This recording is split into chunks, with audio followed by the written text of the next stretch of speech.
I loved my faith and I loved my religion and I thought my faith was unshakable. But all of that changed. I started making a list of all the experiences I missed out on because I was Muslim. I'm 25 and I've never listened to music. I've never been on a date. I've never tried alcohol. I don't know how to dance. I want to take my hijab off. It'll be the biggest decision I've made ever in my life so far, but I'm terrified. I don't know what the consequences could be. Behind closed doors in this religion, there's just so much people don't know about. Domestic violence, honor killings, sexual assault. I've been physically abused by my parents. They would force me into practicing the religion. For many, many years, I was feeling that I was drowning in this religion. I couldn't understand how Islam was teaching me to hate myself.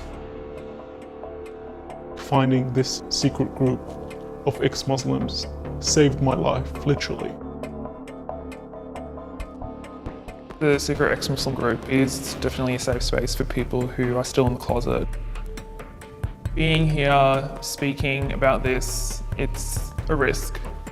People threaten us, people incite violence, people try to advocate for the killings of us. They want to be a vigilante and come and get us. It's happening in our backyard here in Australia. I live a 100% double life. I am pretending to pray, I'm pretending to fast, I talk like a Muslim, I act like a Muslim. But then when I go out, I'm not like that at all. I feel so trapped.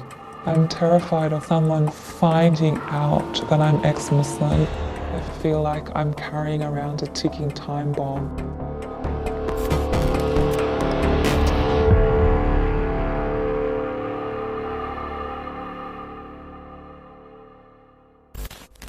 For so many years now, I'd heard whispers that there was a secret network of ex-Muslims living in Australia, and it stayed with me. I wanted to understand why it was so difficult to turn away from this religion. So I tried everything I knew, picked up the phone, called every contact I had, left messages on forums, went into the community, and nothing, literally nothing, until this. Hi Pat, I'm one of the admins of the Underground Ex-Muslim group. I wanted to organise a time to chat with you before we move forward. The message I received was from a young woman. She gave me an email and told me to wait for next instructions. It took some time, but this was my way in to the secret network of ex-Muslims. Leaving any religion comes with consequences, but leaving Islam means leaving an entire community, a deeply ingrained culture and a way of life. And breaking those ties may be the hardest thing a believer could ever do.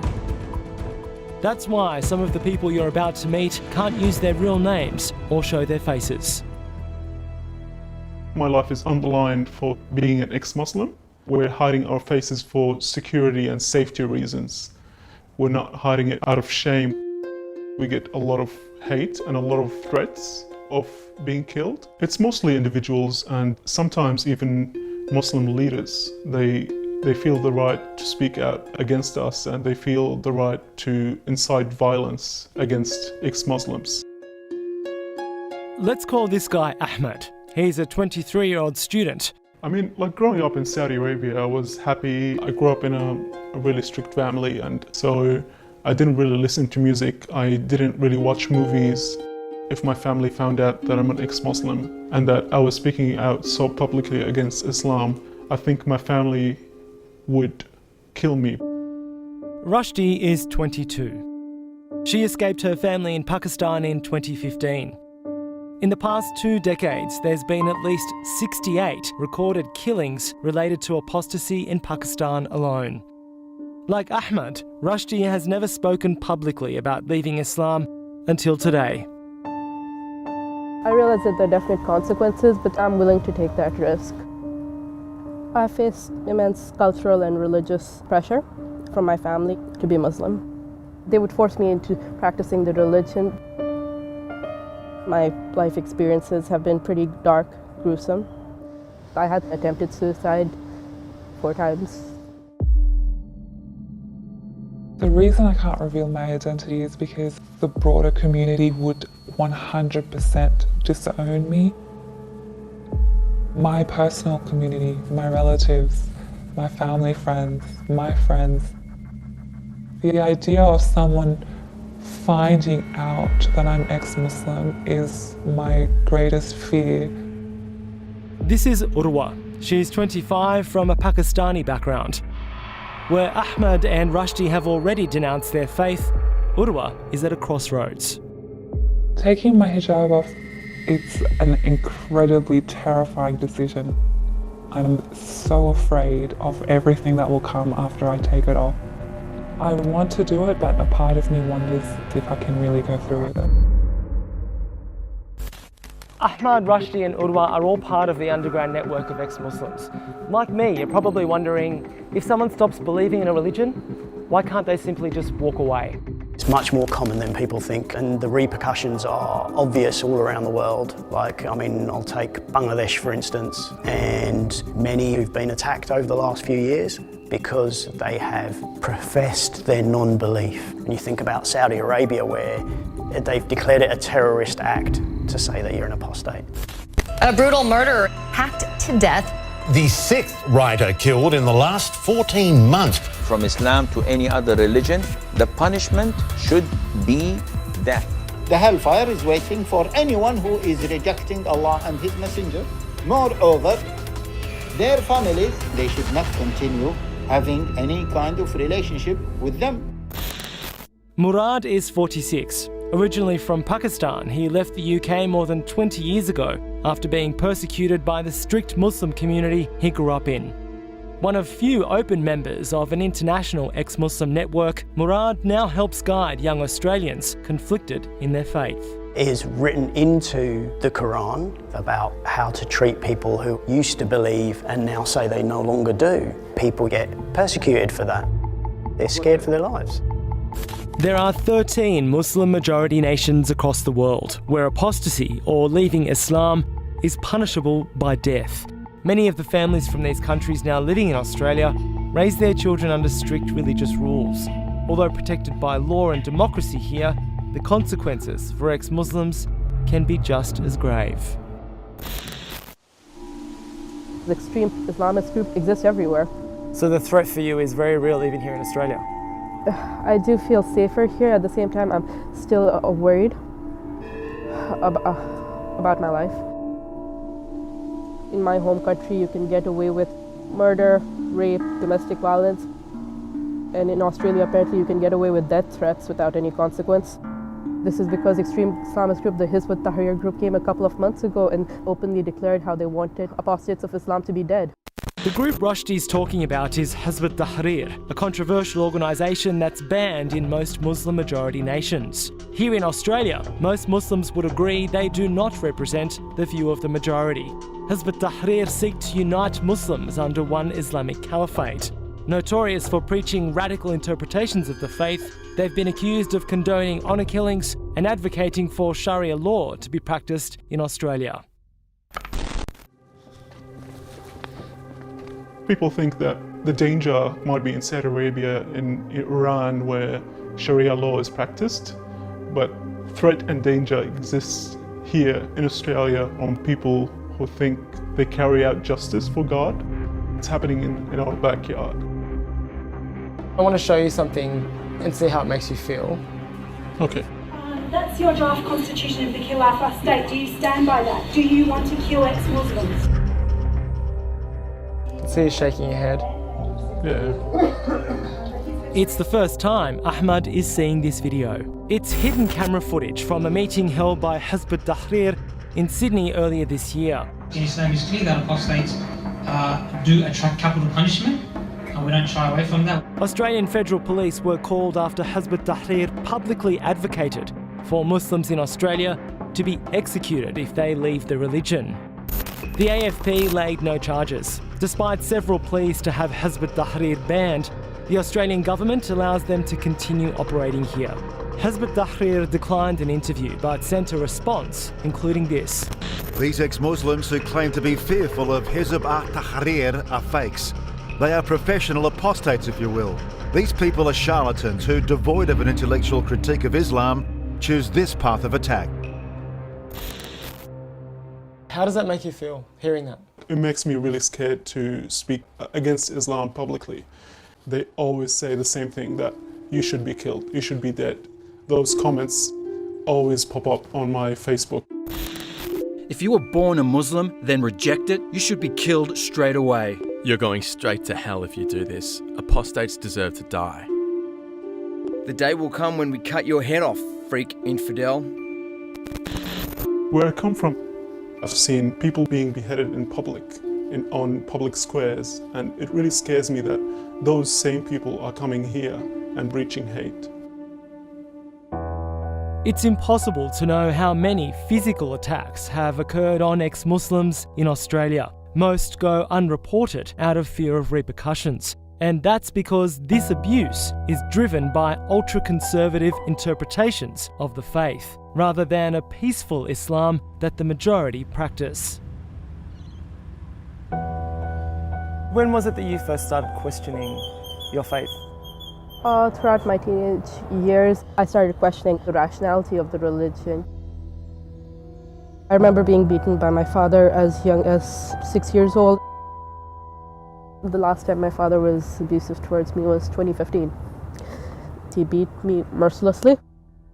I was sexually molested when I was 7 years old. That continued on for about 6 months. It was a person who identified himself as Muslim. How can I believe in this religion the way that I'm being treated?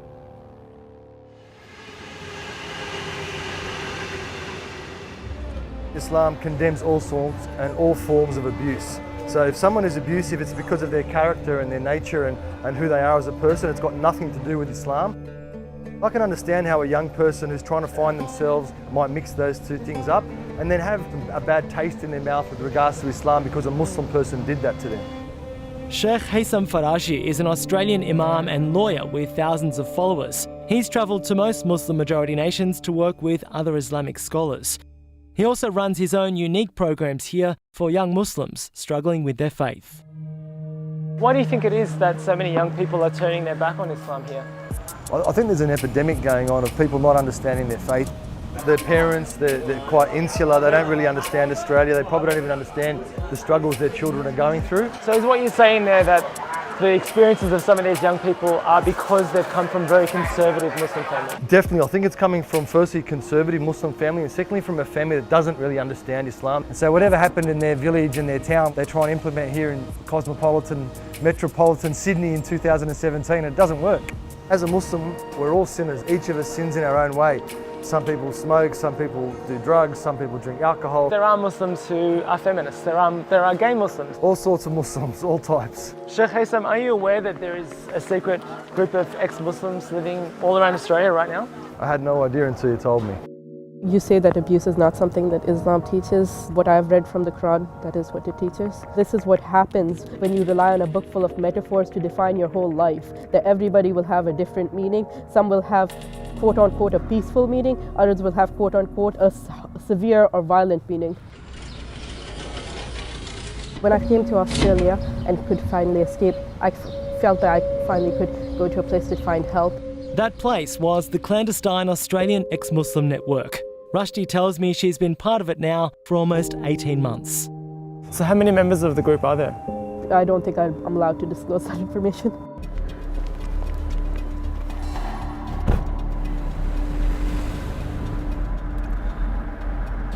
None of the members so far are willing to tell me how many ex-Muslims there are in Australia. I'm not really sure why that is, but I'm just on the way to meet one of the gatekeepers, so hopefully she can answer that question.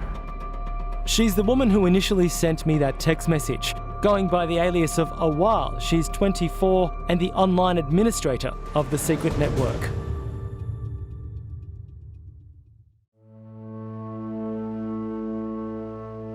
Just as we're about to begin the interview, Awal gets a message on her phone, but she refuses to show us the text. Whatever it was, it rattled her enough that she no longer feels safe showing her face on camera. There's a risk involved.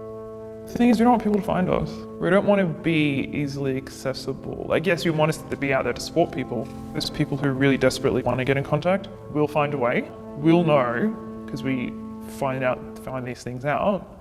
And if they don't get in contact with us, we'll get in contact with them. Awal is organising a get-together for ex-Muslims later tonight.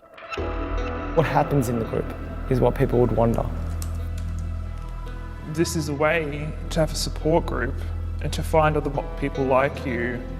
And I guess to find a community outside of your previous community that has probably now shunned you, or if they haven't shunned you, don't understand you. The group is definitely not a space where people can vent out their Islamophobia or their anti-Muslim bigotry or anything like that. It's Ahmad's birthday, and as well as celebrating his 24th year, it's the first time he's comfortable with both his sexuality and his beliefs, amongst other ex-Muslims. I couldn't reconcile my beliefs with who I am as a person because I'm gay. Interpretations of the Quran advocate gays should be killed.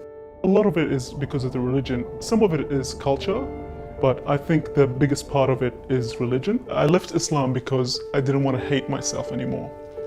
I wanted to live my life. I wanted to love myself. I wanted to be the person who I am. Us ex-Muslims exist in hundreds of numbers. People who are doctors, teachers, we're just like any other people. I was born and raised here in Australia.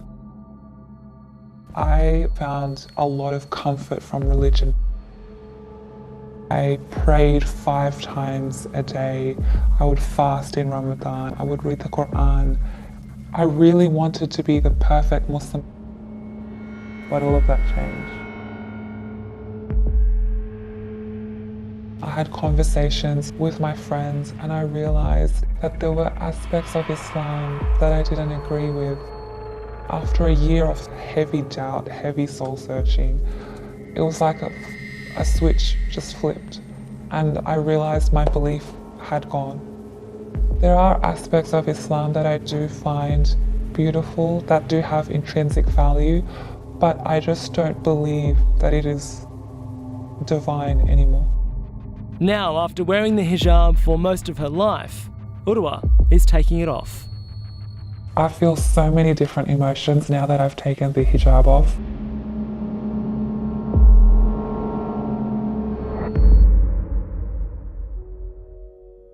I still live at home with my Muslim family. They think that I've taken off the hijab because I was sick of Islamophobia on the streets. I was sick of the judgment. I'm terrified of the reactions of people in my Muslim community. I think the best case scenario is getting disowned. It might sound like I'm being a bit dramatic, but I wouldn't be surprised if the worst case scenario is getting murdered.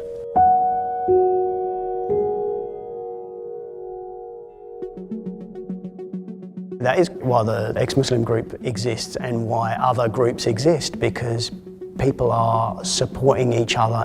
There is a worldwide movement of ex-Muslims. For some people it's easier, for some people it's not so easy.